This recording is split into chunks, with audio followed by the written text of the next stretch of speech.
Okay, please take your seats.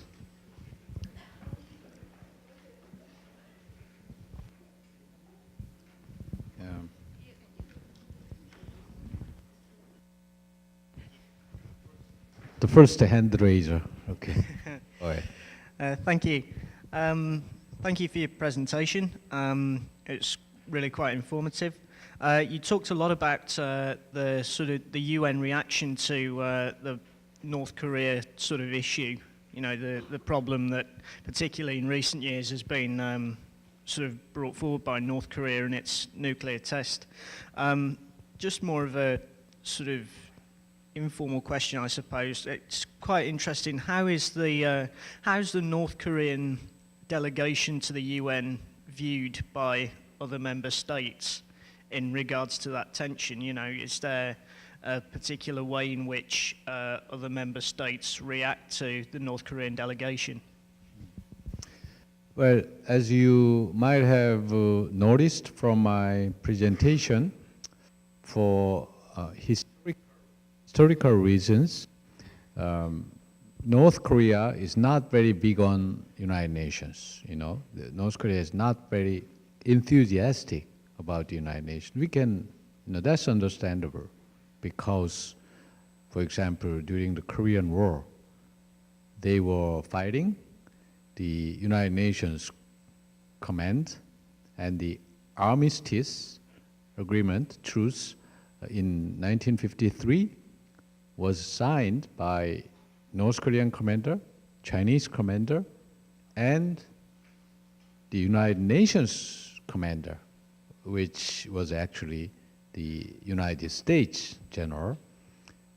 So, legally speaking, United Nations command is one party to the Korean armistice.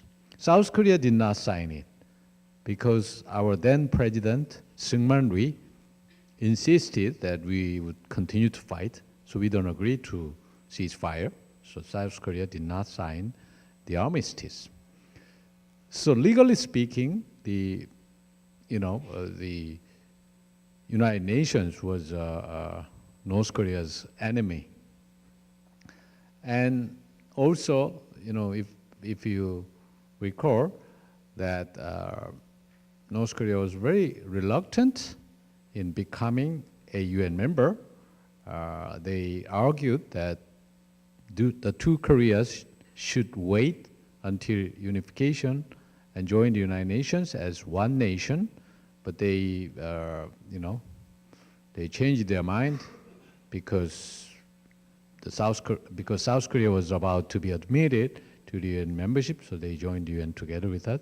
So for these reasons, usually North Korea maintains quite a low key in dealing with the United Nations. So every September, when there is a new session of General Assembly, when you just saw the photo of the General Assembly Hall, when there are a lot of heads of state, foreign ministers from member states, usually out of 193 members, at least 130 or 40 countries are represented by head of state or head of government, president or prime minister. But North Korea always send their vice foreign minister, not even foreign minister. But this year, they were represented by foreign minister. And I think during the recent 3 years, North Korea was represented by foreign minister. But they never sent their head of government or head of state. And as a delegation, they also maintain quite a low key. You know, they come to the UN meetings when it is absolutely necessary. So delegate's seat is quite often empty. But they come to meetings when they need to speak or they need to watch. So I sometimes run into my North Korean counterpart in the UN. I, of course, chat with him in Korean language, but we don't go very substantive. We just exchange greetings, small talks. That's about it.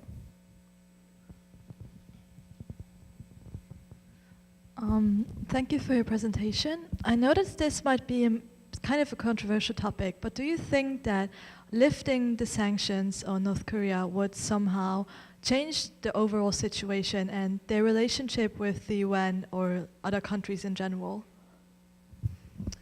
Well, the sanctions, all the sanctions imposed by United Nations have their purposes. The UN does not impose sanctions as a punishment. Punishment meaning in the domestic context, in domestic, legal judiciary context.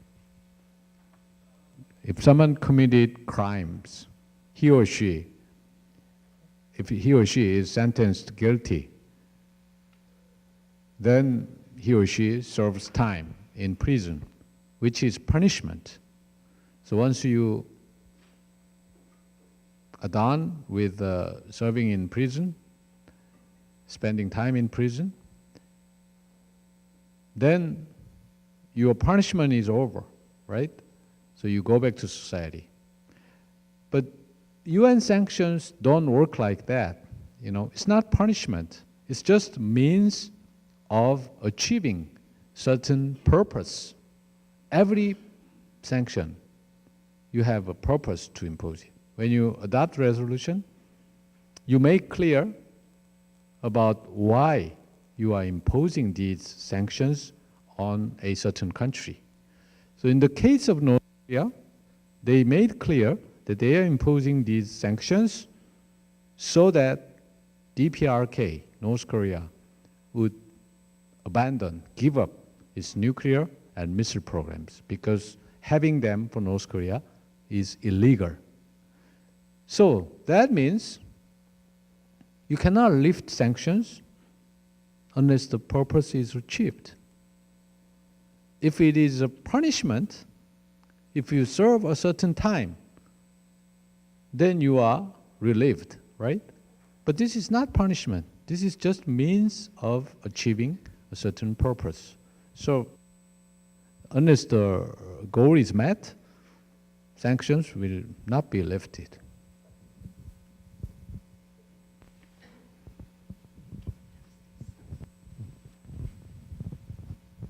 안녕하세요. Thank you for your presentation. My question is, as you know, after Korean War, the Korea separated into two countries, and many Koreans escaped from the conflict overseas to China, Eurasia, and America. And my family is also part of these families. Although overseas Koreans participate in many different cultures, some people lost pieces of their Korean heritage. And because of this, the younger generation overseas Korean have lost connection to the Korean issues, such as the split of the Koreas. How can young generation overseas Koreans contribute their awareness and support to most challenging issues today about Koreas in the United Nations? Thank you. Well, if you think about your identity, we can identify ourselves, for example, according to your citizenship. So if you are a Korean citizen, if you are a US citizen, if you are a Norwegian citizen, you belong to a state, right? But we also have different levels of identity. You belong to a certain ethnic group, for example, Sometimes it is called nation. So Korean nation, people who belong to Korean ethnic group, there are about 80 million of them. 50 million live in South Korea. 25 million live in North Korea, and about 7 million live all over the world as diaspora.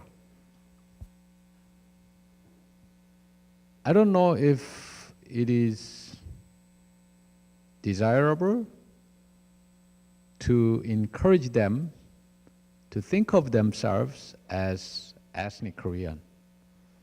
But whether it's desirable or not, they are ethnic Koreans, you know. They share the same culture, same history, sometimes same language. You know, some of them might not be able to speak Korean, but most of them speak Korean. So, whether you like it or not, you belong to this ethnic group, Koreans. And my suggestion is that to take it as it is. You know, if you are a Canadian citizen, Canada is your country. You know, I would encourage you to become a faithful Canadian. But it doesn't have to be in conflict with the fact that you belong to the Korean ethnic group, in my opinion. Especially in this globalized world, I think I encourage all of you to have an identity as a global citizen.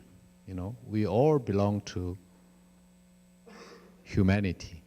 And thanks to globalization, a lot of issues we are dealing with have to do with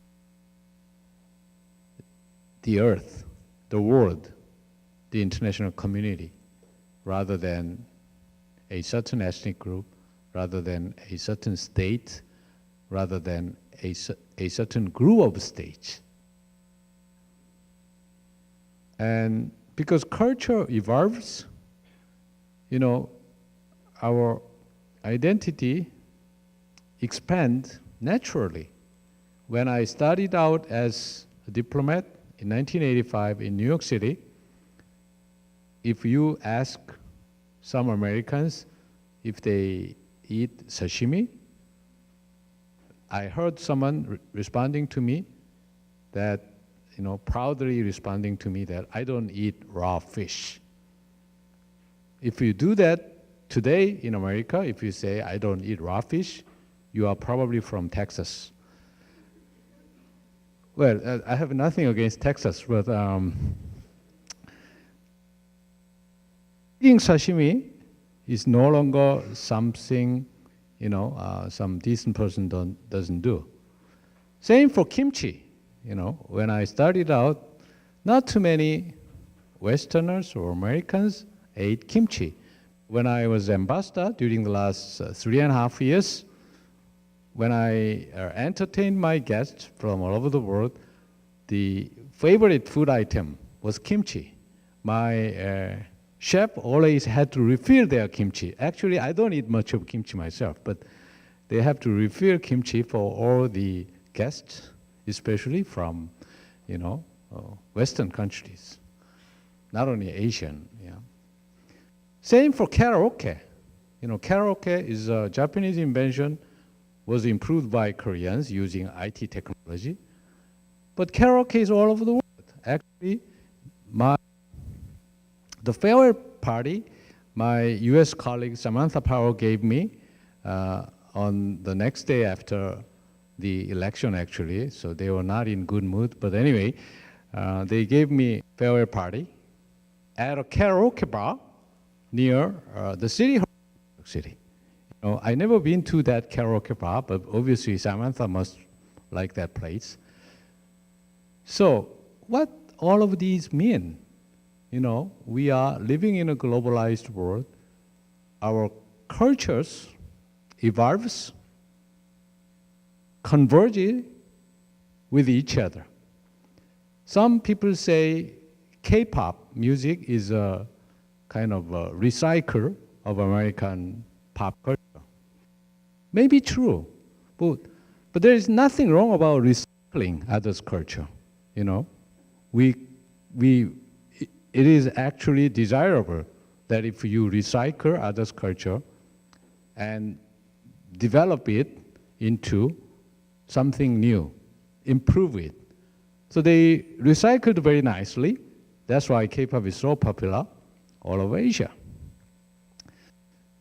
So my suggestion is that you respect all of your identities. If you are Canadian citizen, if you are ethnic Korean, all of them are important for you. And don't lose track of what is happening, you know, in your own country or in your original country. But at the same time, you are a global citizen. So it actually doesn't matter whether you are Canadian, Korean, Japanese, American. We are all global citizens.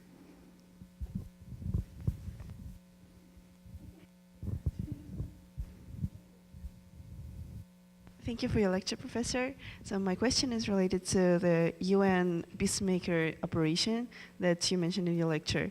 According to a lot of numerous reports, official reports and news reports, recently the peacemakers are committing human rights violation and other sexual raping and abuse. And so what do you think about it, and which measures can be taken to solve this problem? Thank you. Actually, they are called peacekeepers, not peacemakers. We don't have a term peacemaker in the UN. They are peacekeepers. And I briefly explained to you how originally the United Nations was going to have capability to enforce peace, but the UN never got its own army because member states did not cooperate. Member states did not want to place their own troops under the UN's command.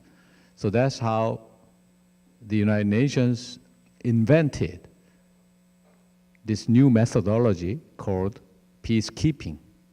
Peacekeepers are composed of troops contributed by member states, but they are not peace enforcers. You know, they just keep peace. That means you need to have peace first if you want to keep it, right? So they are not peacemakers, they are not peace enforcers, they are peacekeepers. But as you said, recently there have been these issues about, you know, sexual exploitation and sexual abuse by peacekeepers. These are very unfortunate instances, but part of the reason why such things happen is because, to put it bluntly, there is no UN police. You know, the UN is an international organization composed of sovereign member states, but the UN itself is not a world government. The UN does not have law enforcement function. So if someone, you know, all peacekeepers are operating under the instruction of UN Secretary General. So UN Secretary General would never allow such abuses. But if some peacekeeper violated, the Secretary General cannot bring him or her to justice because there is no justice system in the UN. What the Secretary General can do is to requesting their home government to call him or her back and bring him or her to justice. So that's how there is this kind of lack of proper judicial arrangement in dealing with violations committed by peacekeepers. But the Secretary General, both Secretary General Ban Ki-moon and the current one, Guterres, both of them made clear that the UN is considering how to strengthen its control over peacekeepers and how to end impunity. This is a lot to do with impunity. There should be accountability, and we should end impunity.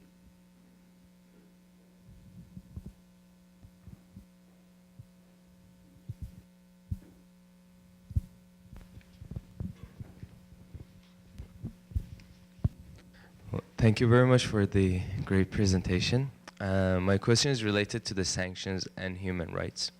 Well, I'm from Iran, and I grew up with sanctions, and I saw the effect of sanctions on the people more than on the government, basically. And I see the sanctions as a punishment for the people rather than burden for the government. How do you see the sanctions on the North Korea and on the effect of it on the North Korean people? And do you think these sanctions are considered as a punishment for the North Korean people to kind of go against their government and try to change the regime? Thank you. Even though the UN sanctions are designed not to affect livelihood of ordinary people, but as you pointed out, if your country is under sanctions, then lives of people have to be affected. They have to suffer from a lot of difficulties, lack of proper resources, limited economic activities, all of that. In the case of North Korea, probably, compared to Iraq, for example, people's livelihood must be affected much less, because the current, not only current, but most UN sanctions are targeting the country's economic activities with the outside world. So a country like Iraq, that depends a lot on the export of its oil, you are affected a lot by that. Ordinary people on the street of Baghdad are affected by that. But ordinary people on the street of Pyongyang should be much less affected, because North Korea's dependency on economic activities, external economic activities, is very limited. So by now, under these sanctions, the North Korean regime must have great difficulty in earning any foreign currency. But in North Korea, foreign currency, foreign exchange, is not a necessary item for people on the street. They don't have a chance to travel outside North Korea. They cannot afford to buy anything imported from foreign countries. Basically, a lot of their life is self-sustained. So that's why targeting economic activities with the outside world, in the case of North Korea, will probably have limited effects. Because it has limited effects, in other words, it's not very effective.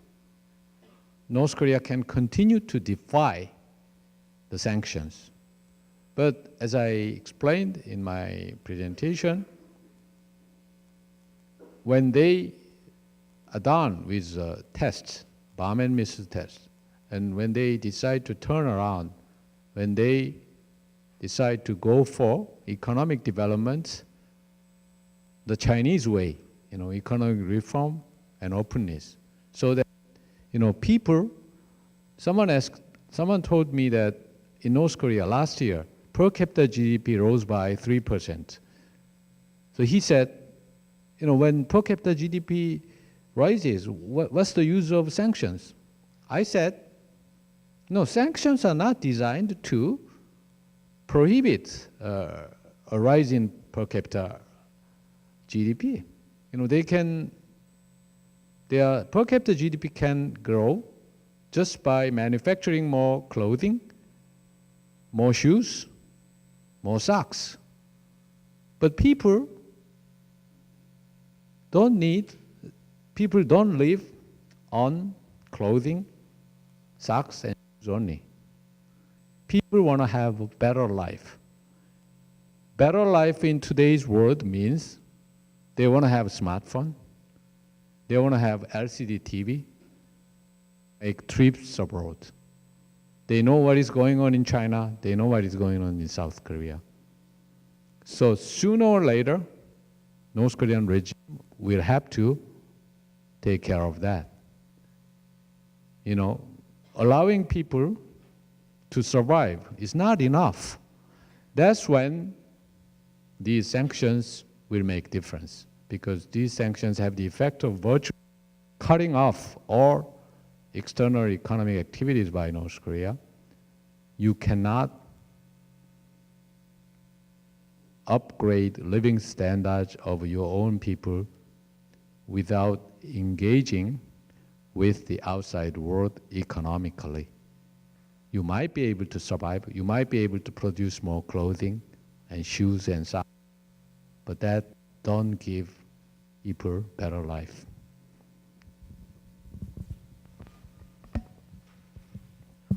Here at the back. Well, it was very nice, the presentation, and Where are you? here at the back. Oh, okay. I don't ask this question often, but I could feel kind of your honest efforts to kind of improve things. And I just wanted to, two questions. My first question is, what was your mindset when you started this, this road of diplomacy? What drove you to become a diplomat? And my second question is, having said that, I just wanted to ask you a personal question on how has the Korean issue affected you personally? Because, you're Korean, and I was watching a lot of, not a lot, but some YouTube videos on how Korean families, Korean relatives have were reunited after, I don't know, 70, 60 years for a couple of hours in some meetings in the DMZ, right? And they were crying so much, and they were crying so much, and it must have been very touching for them, right? So we don't have those kind of issues where I come from, and I just want to understand your personal view on how that has affected you. Yeah. Those two questions. Thank So you. the second question is about the reunion of separate families. Separate families in South Korea and North Korea. Yeah, more specifically how that has affected you and how this whole thing has affected you personally. Oh, how this whole thing affected me personally. The first question, decided to become a diplomat, partly by design and partly by accident. My late father was also a diplomat during his early years. He was Korean consul in Los Angeles during the Korean War. I was not born yet. I was born after the war. My father met my mother there. My mother was studying at USC, University of Southern California. So they married there and came back to Korea, and then I was born. But I wanted to be a journalist until my junior year. But somehow some friends of mine encouraged me to take diplomatic exam, because even if you don't pass it, you must study hard and you will easily become a journalist, even if you don't pass diplomatic exam. But I passed it, so I became a diplomat. And my mother was very happy about it because my father never made an ambassador. My father was only a consul, and then he retired early. So my mother was very happy about it. But even though she never saw me become an ambassador, she passed away before I made it. But she knew that I was on the right way.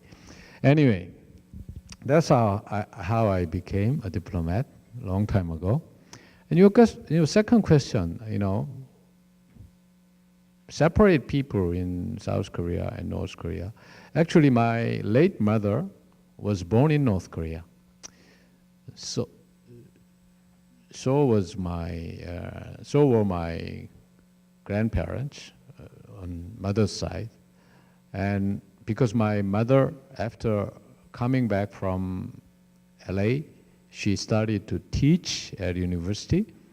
So I was taken care of by my grandmother, who was from Hamgyongdo province in North Korea. She spoke with very heavy North Korean accent. But somehow I learned the standard Korean. Anyway, so my generation, we know and feel that South Koreans and North Koreans are the same people. There's no difference. North Koreans are just like my mother or my grandmother. So we know from our own experience, we know from our own blood. But younger generation these days, their parents were born after the Korean War, like myself. So, they can understand that South Koreans and North Koreans have the same root if they think about it. But they cannot feel it like I do, because they don't have a mother who was born in North Korea. They were not brought up by grandmother who spoke with heavy North Korean accent. So it's very hard for young generation to feel it, to realize it, even though they can understand it. So understanding is different from feeling it, right? So the reunion of separate families, since year 2000, when it first started, there have been only about less than 20 occasions. Each occasion of reunion had about 200 people from each side. But actually there are hundreds of thousands people who have separated family members in the other side of the border.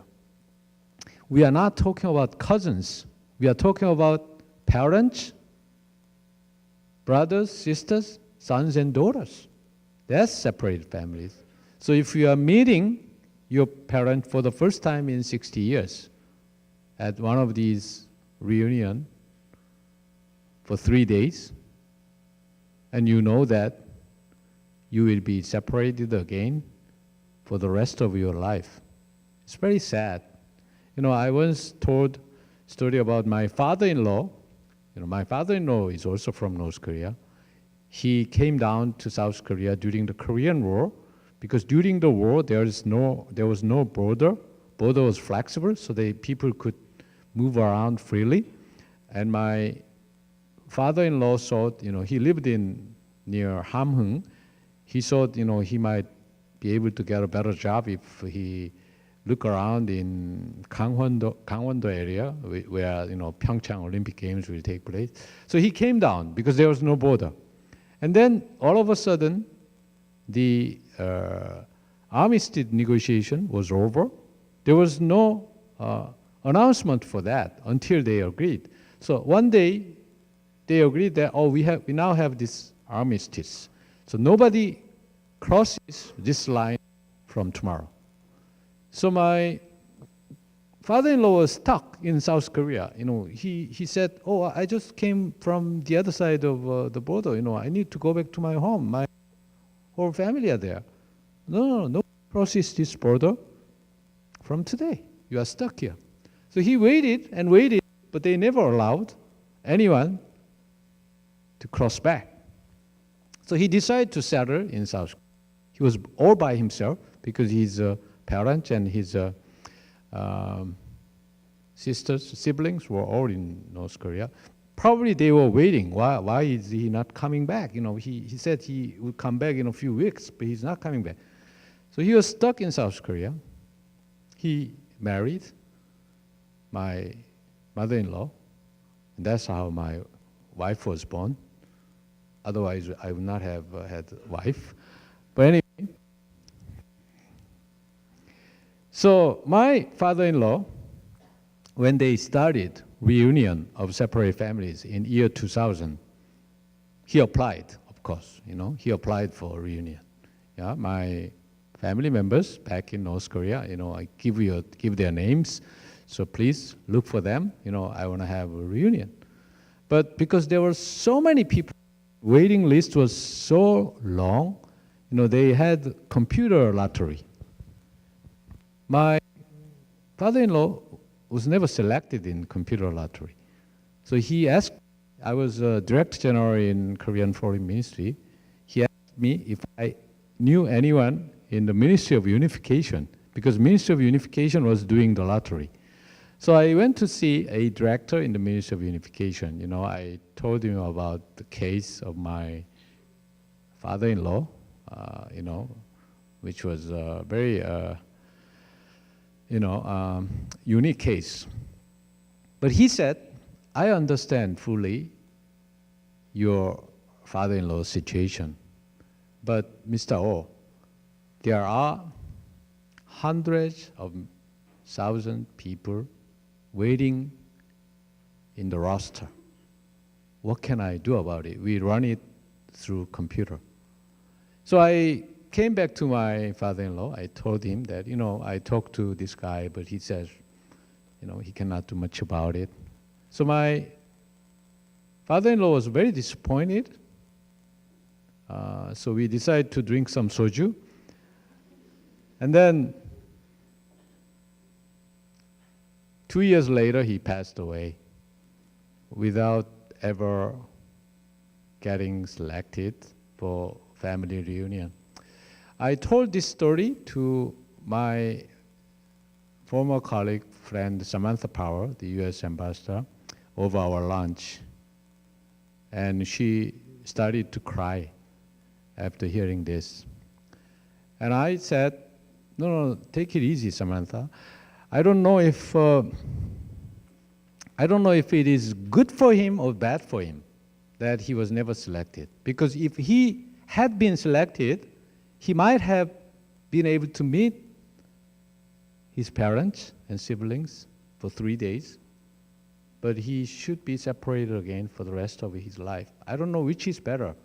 No, you just assume that they are okay, rather than actually meeting them and realizing that they are not okay, It's a sad story, but it's a common story for many Koreans.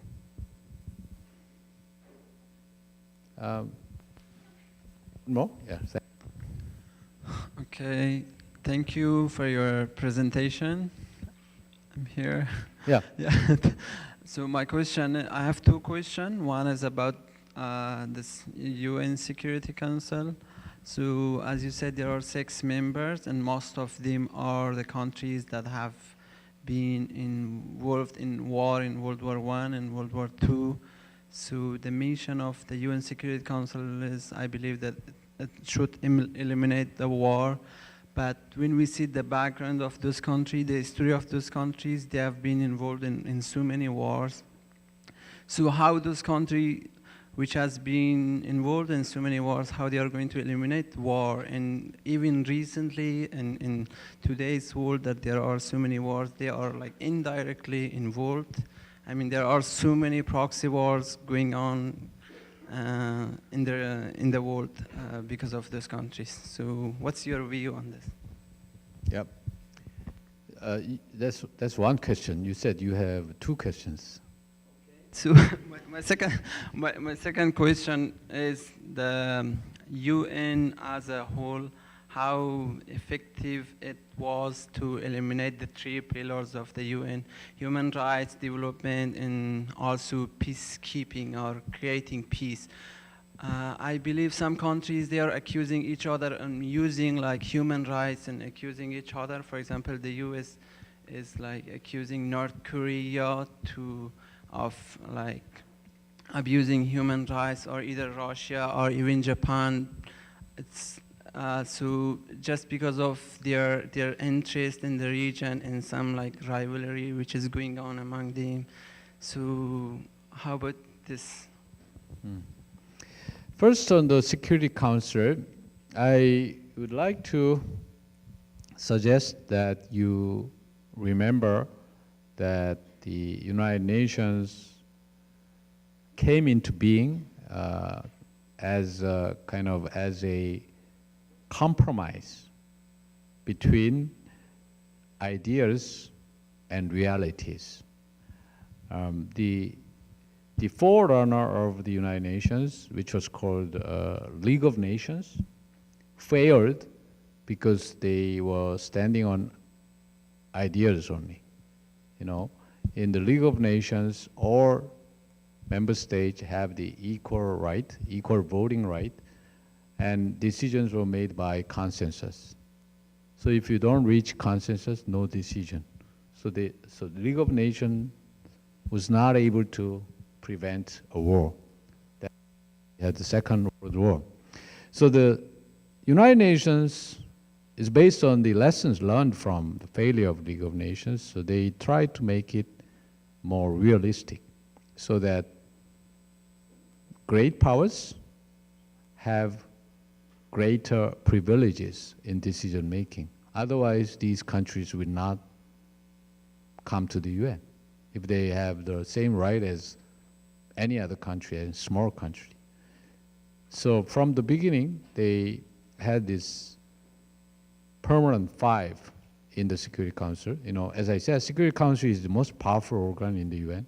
And inside the Security Council, they made sure that 5 countries, all of them victors of the Second World War, 5 countries have privileges in decision making. They can veto any decision by the Security Council. But depending on what you think, you know, whether that was a good arrangement, whether the Security Council has been able to prevent another war. There was no Third World War so far. So if you think, well, the Security Council has prevented a Third World War, then it was successful. But if you think, no, there was too many wars, too many small conflicts, some of them even not small, big conflicts. So the Security Council was not able to stop them. So it's not a success story. Well, so be it. It's your call. But still, you know, you have this lingering question whether it was the right way of reflecting reality in the Security Council. I mean, designating 5 countries, having their names in the UN Charter, so that these countries will have privileges forever, as long as the United Nations exists. Is that a good idea? Because, you know, times change and power changes. Even if a certain country was one of the most powerful 5 countries in the world as of 1945, are you sure that country is still among top 5 as of 2017? You are not sure.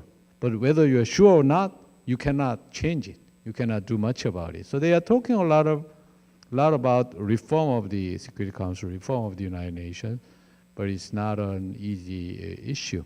And as you said, some of P5 sometimes are engaged in conflicts. Sometimes they are even responsible for some conflict.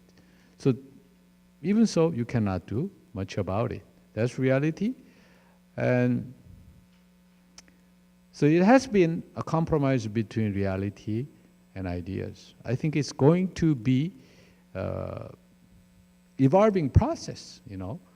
After all, the UN is what we,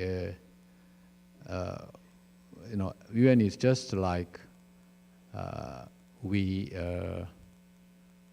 want it to be. So if all of us want to change the United Nations, it will have to change. But it's very hard to get consensus in the UN, especially if you need to be based on both reality and ideals. And your second question, you know, other pillars like human rights. In the UN, the only binding decisions are made on issues of peace and security. Or other issues, economic issues. You know, I was president of Economic and Social Council. So economic issues, social issues, human rights issues, all these issues, the United Nations come up with a lot of resolutions and decisions, but they are not binding. Basically recommendations. Only Security Council can make binding decisions. So when it comes to human rights, the approach taken by the United Nations is often called naming and shaming. So you name them and discuss them, and you shame them with an expectation that they would change because they don't want to be shamed. But what if they don't mind being shamed? Then it's not effective, you know? So, for example, North Korea just shrugged it off when the Human Rights Council or General Assembly adopted annual resolutions on its human rights situation. But North Korea got sensitive after the report of Michael Kirby, COI, Commission of Inquiry. Why? Because that report suggested that the North Korean case should be brought to International Criminal Court. International Criminal Court is actually very interesting innovation that came about 15 years ago, because International Criminal Court can indict persons, even heads of state, if they commit crimes under their jurisdiction and send them to jail. There are former heads of state who are in jail in The Hague. North Korea knows that, so when this issue came to a new dimension, thanks to this COI report, North Korea got very sensitive, and they tried to defend themselves that there is no human rights violation in North Korea. That's what we want from the countries. Naming and shaming. By discussing it, we want to see sensitive response from these countries. Because on human rights issues, there is no binding decision by the UN. The best we can do is naming and shaming. They should be shamed. If they are not shamed, if they just shrug it off, we are in trouble. Okay, thank you very much.